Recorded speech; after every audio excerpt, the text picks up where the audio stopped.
Welcome. Sally, you've played some lovely opening music for us.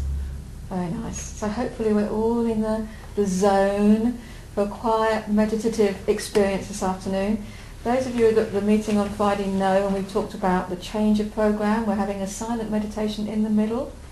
So we will do all lovely opening things, get us all quiet and calm and really centered, and we'll have our quiet meditation, and then we'll step up ready for Ken's talk this afternoon. So we will light the candle.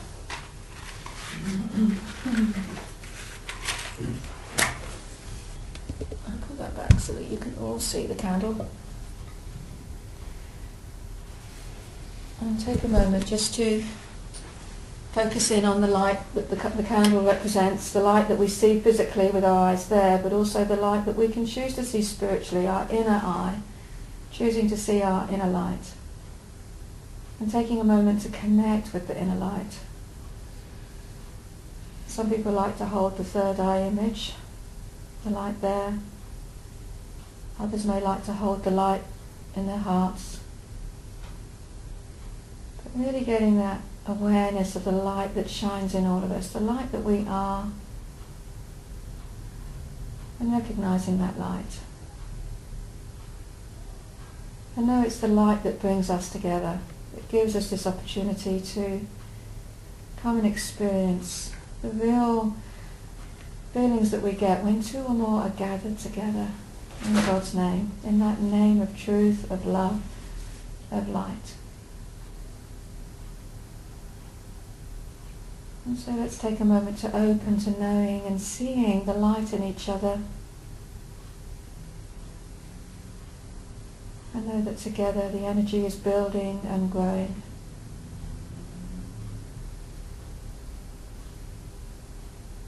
In this room.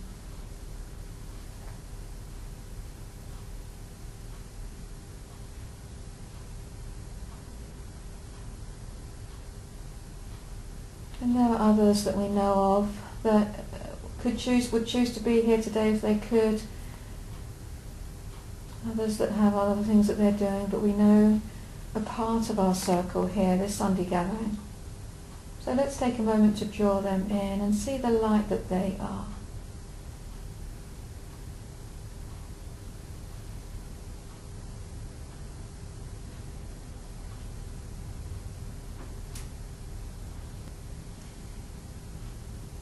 And we take a few moments to remember wonderful Gil Kirkman, who made his transition a few weeks ago and has played such a vibrant part of our Unity UK movement. We remember him with much love and joy, the cheekiness of his character, that beautiful voice, that sincere energy that he brought to all that he did, because it was who he was. An honourable man. And we give thanks for the many ways that he interacted with us, the ways that we knew him. And we say thank you, Gil.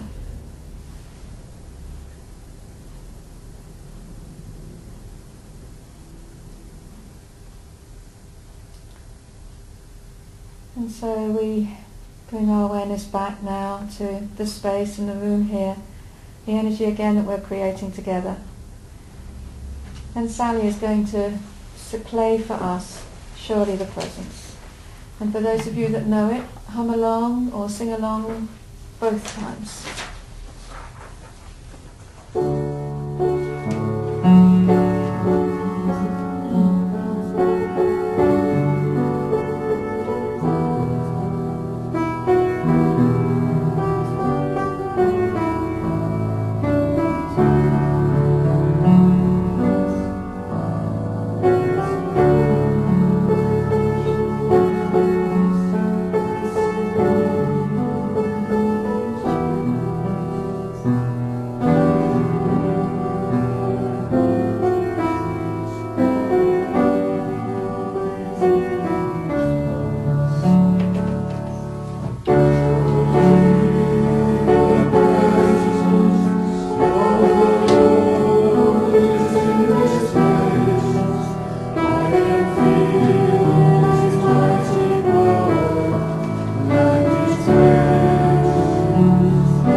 And we will move on by reading the opening prayer and invocation as was written by Charles Fillmore, and we'll say it out loud together.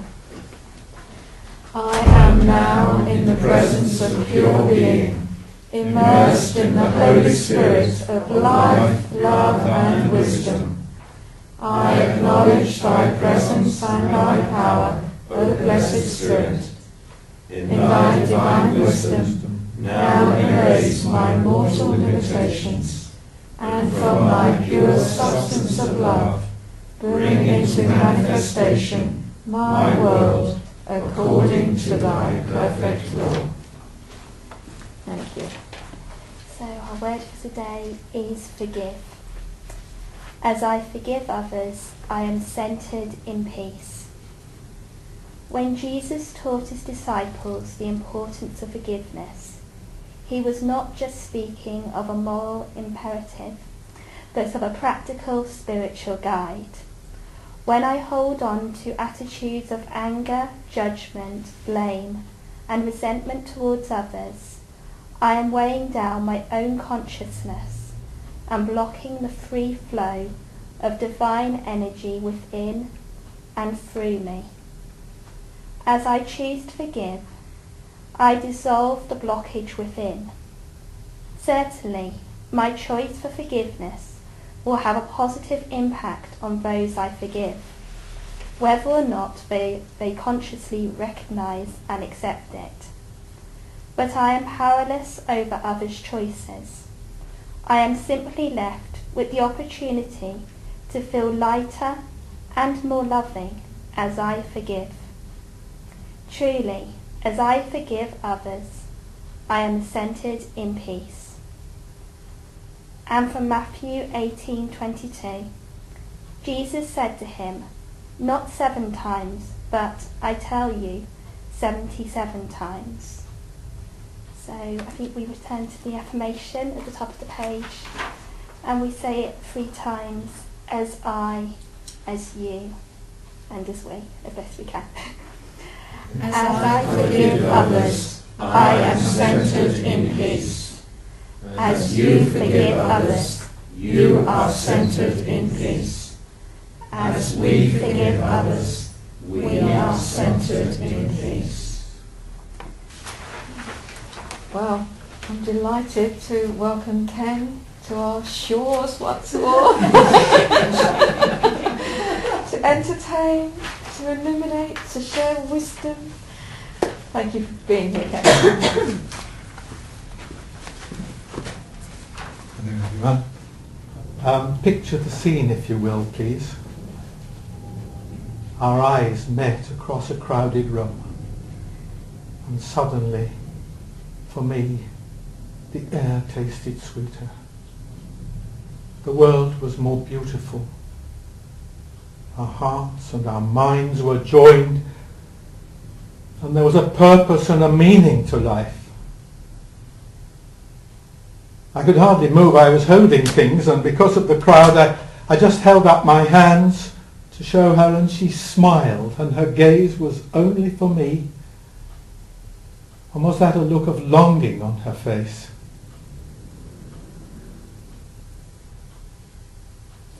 Just for a moment there was a lull in the conversation, and her voice came across, directed straight to me.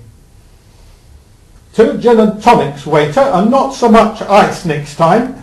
And she turned and giggled to her friend, and my world fell apart. It doesn't always end quite as quickly as that. Sometimes it lasts for hours, doesn't it? Or days, or even months. But falling in love like that, as an involuntary process, very often ends with one party bored and the other one in tears.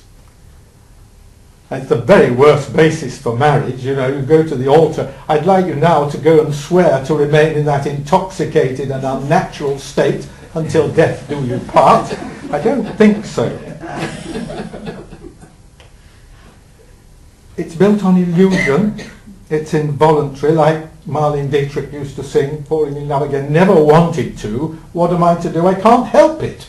Well, it's actually also part of the mating instinct, isn't it? You don't fall in love like that with your children or with other relatives usually, and usually for most people it's one particular sex that you fall in love with, not the other.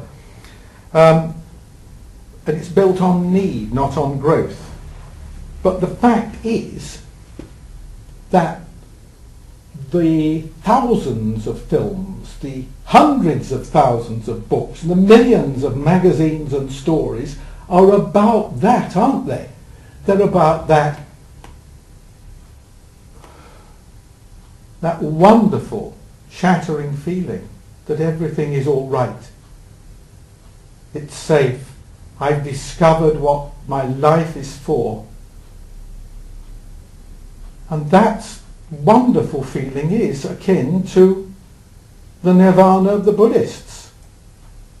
And the thing that, go, all right, so I think I messed my life up doing it, so I'll go for religion.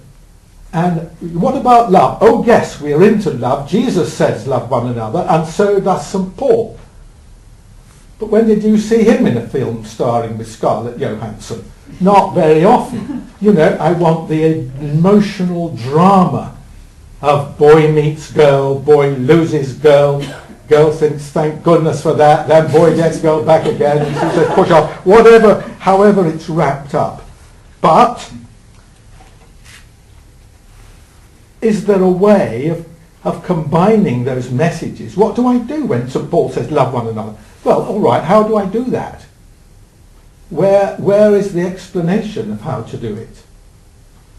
I only know, well, I don't know of only one, but the one that I come back to every time we do this talk is that of the psychiatrist Scott Peck, 1979, when he wrote, and get this, love is the will to extend oneself for the purpose of nurturing one's own or another's spiritual growth.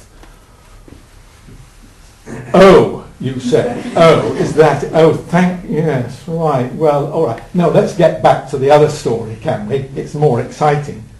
Well, normally would take a long time to unpack that, those three sections. The will to extend oneself for a purpose of spiritual growth. But we're going to do it in very short summary today, and anyway it's a lifetime's work, but let's see how we can do it. And I'm always reminded of Jim Rosemary's stages of giving, which he does in Prosperity, and the same applies to loving. So there is hope at the end of all this, but mostly we don't love, except those who are close to us, and maybe our gardening and all that kind of thing. But we don't get up in the morning and saying, right, what am I going to do about loving people today? Then we do it because we ought to. Jesus said so. And I went to church and they said, love one another. I just love what Ruth told us this morning. That was a great daily word, wasn't it? It said, you're not being asked to forgive because somebody tells you to, but because it works. That's the way to feel the joy and the relief and the freedom and the excitement. It's a practical guide, and so we find that with loving. We don't love, we love as a duty, then we find there's a payback. We love, we do it maybe through kindness, through service, through gestures or whatever, and lo and behold, it's a payback. And then we do it because it's our nature. Because when you unpick the whole thing, just like Kathy sang to us, love is what we are. A Course in Miracles says, teach only love, for love is what you are. So let's go through those three components of Scott Peck's definition, one by one, very, very briefly. And I'll try and point out the pluses, the challenges, and one or two tips based on things I've read, basically. It's an act of will, he says. It's not our eyes met across a crowded room at all. It's a decision. It's a choice. We can choose. We're grown up now. And therefore it requires some effort. There is energy to be expended, and we can't normally do everything. A lot of unity things say we go out and love the world. Yeah, I do. I love the world. It's just some of the people in it I can't stand. You know, there's that old story, isn't there? So it does require constant reminders. Oh, here we are in the unity meeting. Perhaps I better feel loving. Drat, I should have done it while we were having tea. But now, you know, that kind of thing. The good news is that there's no race. It's not a competition. We can practice. We don't have to strain about it at all. My little tip for that is based on my own attempts at this, and that is, you can get very tired if you try and love everyone you see in the supermarket, and sometimes nearest and dearest are the hardest. Maybe we need a special little set of practices for our very close ones, brothers and sisters and parents and so on. So how about some intermediate ones, the people that I have to talk to during the day, but only little conversations. And the ones I choose are waiters and waitresses in restaurants, and the checkout lady in the supermarket. Because there are little things one can do there that are not too strenuous, and one can practice that way. Just a tip. You do it your own way. So what is it we do? Well, he says, number 2, we have the will to extend ourselves. Does that mean, you know, I swing from the garden tree each morning? No, it doesn't.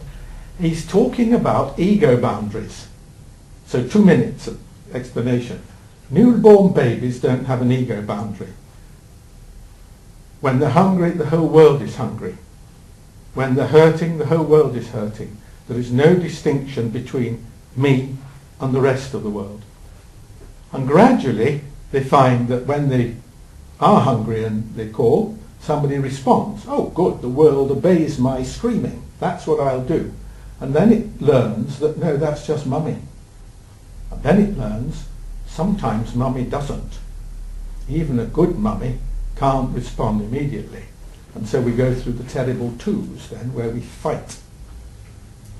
But gradually, in our childhood and adolescence, if we have a normal upbringing, we build a sort of shell, a sort of idea that this is me, and this is how I feel, and this is what I can do about it.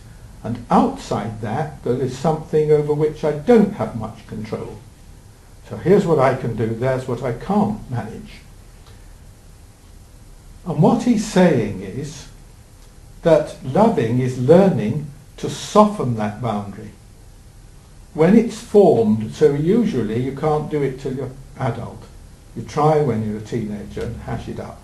But ideally you have an ego boundary which you then, by choice and will, soften to say, I will open myself to be more genuine and more honest and more loving and open with you.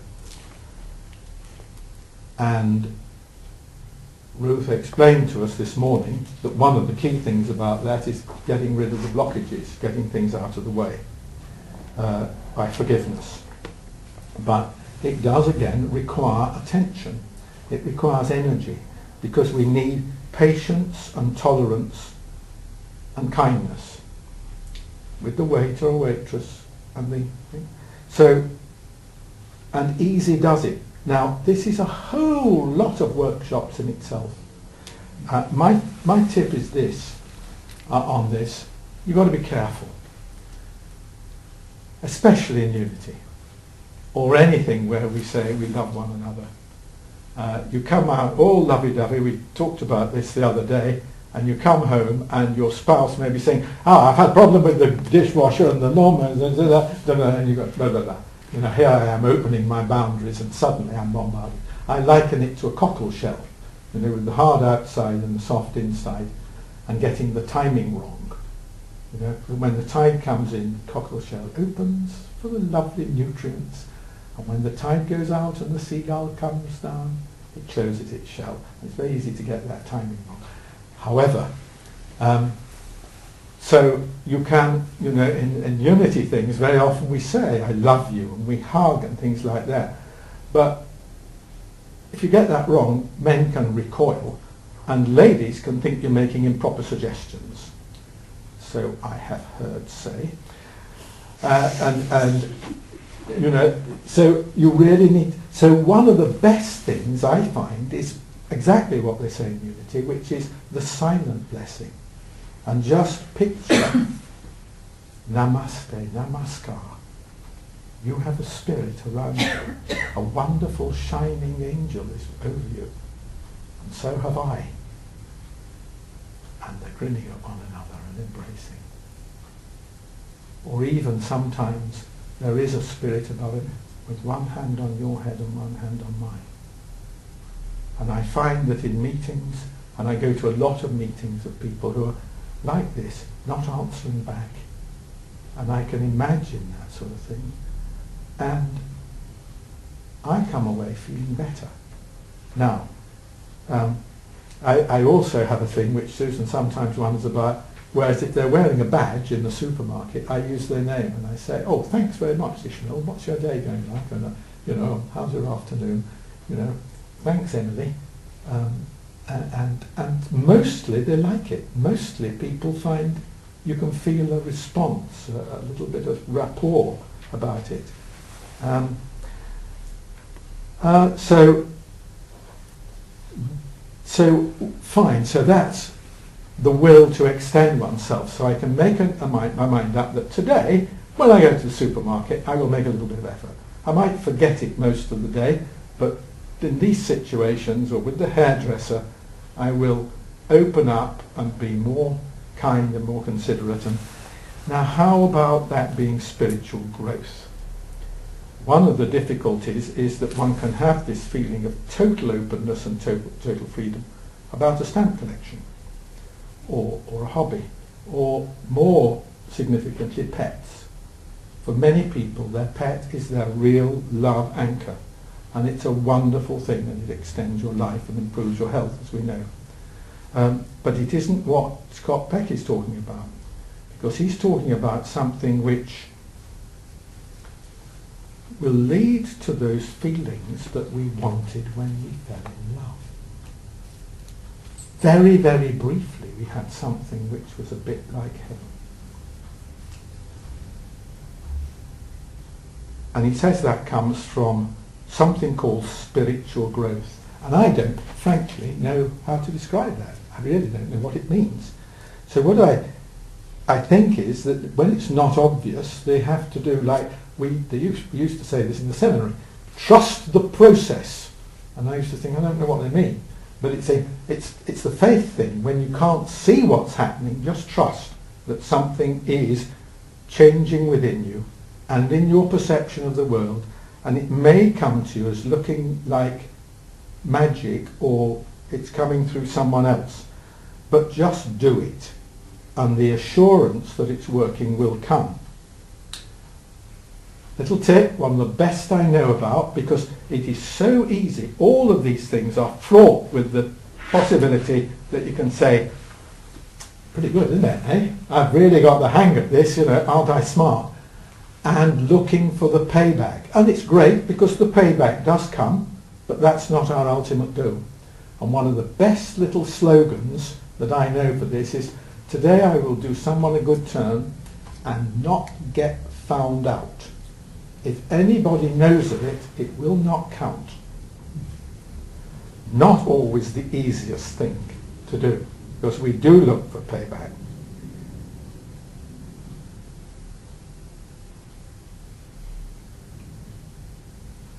But if we are working this process of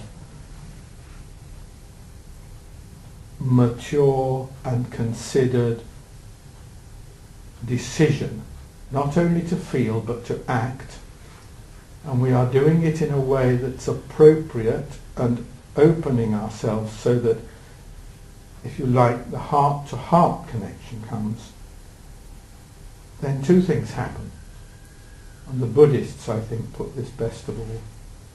In the outer world, they will say, and I believe it to be true, your health will improve, your mental outlook on life will be beautiful.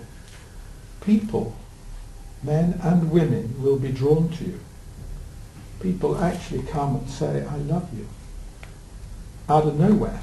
Weird. Children are not afraid of you. And animals come to you. And it is the weirdest thing. But in the inner, we will have that feeling that the world is beautiful, that I am in harmony and heart connection, even with people with whom there were barriers. Again, I think what Ruth said, when Jesus said love your enemies, he wasn't saying because there's a point system and loving friends you get 3, but loving your enemies you get 12. Or in fact, maybe you could look at it that way. He was saying you will experience that, what I call a bubbling joy for no apparent reason. And life will take on a new meaning and a new purpose. It may be rubbish, it may be my own meaning and my own sense of purpose. But you go, I mean, I tell Susan sometimes, I'm really, really happy and I cannot work out why. but it happens. And that really is my message. But there are 2 other things I wanted to add. One is that it is the process. It's the process of growing, loving as a duty, loving as a payback, loving because you can't help it, and then realizing, hang on, it is like the cockle shell opens and there is something within me which is made of love, and it's meeting and getting a response. So I'm talking as though it's pure psychology, but I also believe there's a spooky element to it, that there is a transmission of thought and feeling to which we respond, one to the other. And my second point is that if you do it on your own strength, you say, I am love, and I am just transmitting love, you burn out. They call it burnout. But it just exhausts you. Because it doesn't come from us. It comes to us, through us, as we say. There is a power. So we must not forget the source. It is not I, but the Father within who does the work. And we have to replenish. We have to recharge the batteries. And we do that through prayer, which is next Sunday morning. Turn up in Ilkley, please. And then the texts make sense. When Jesus says, I have loved you with an everlasting love and love like me. What is it he says? Some might crack like that about, love as I have loved you. And Paul keeps on saying, dear brethren, in Galatia and Ephesus and these places, love one another. He is echoing that. He's saying, this is the way to find that joy and peace and strength that you always wanted. Again, A Course in Miracles says, God is but love, and therefore so am I. Lovely little sentence there, isn't it? Can you say it again, Ken? Yes.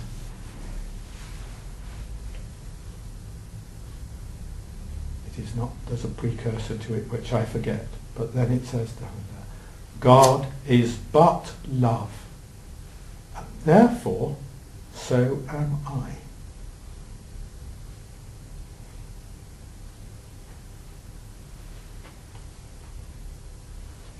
So should we take another few moments of silence together? Just resting our bodies, relaxing totally, so that all our muscles are relieved of tension, our legs, our arms, our shoulders and neck particularly relaxed. all the muscles around our eyes and our mouth relaxed, and we breathe. We breathe slowly and deeply.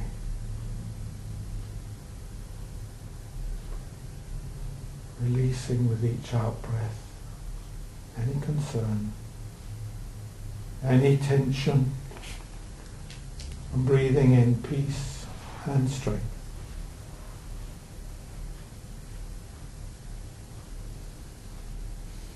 And as our minds empty of all concerns,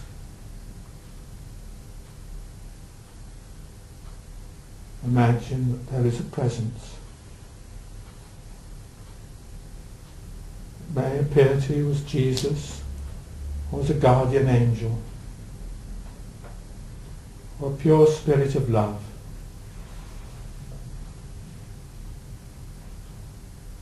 Which says, "You are my beloved child, in whom I am well pleased."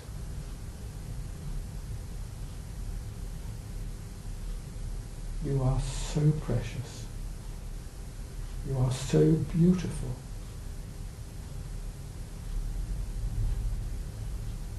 And you are my emissary. You are my envoy in this little life experience that is part of your growing up. And I am so proud of you. And I cherish you so much.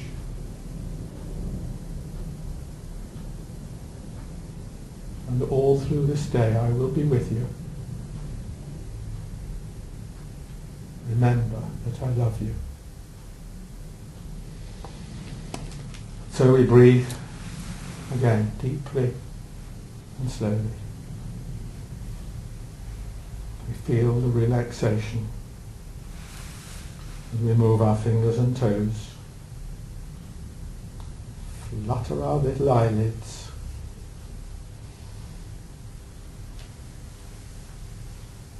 Smile.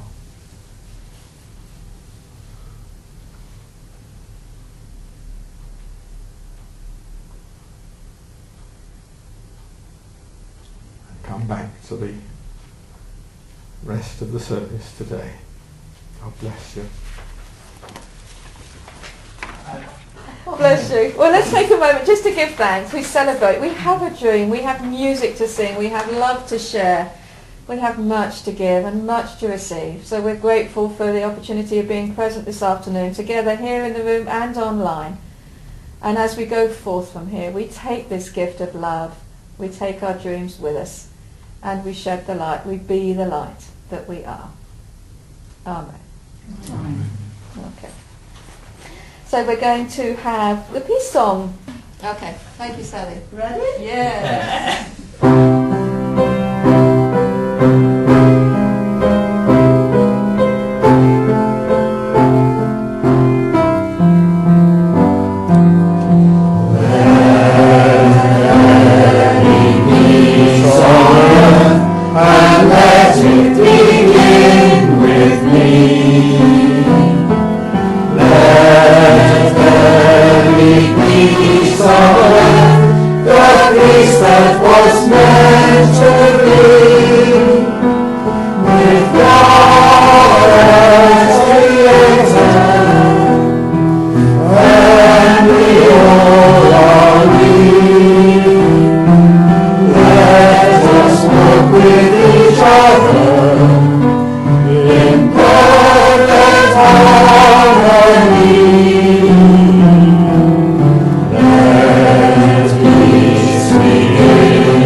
Each moment,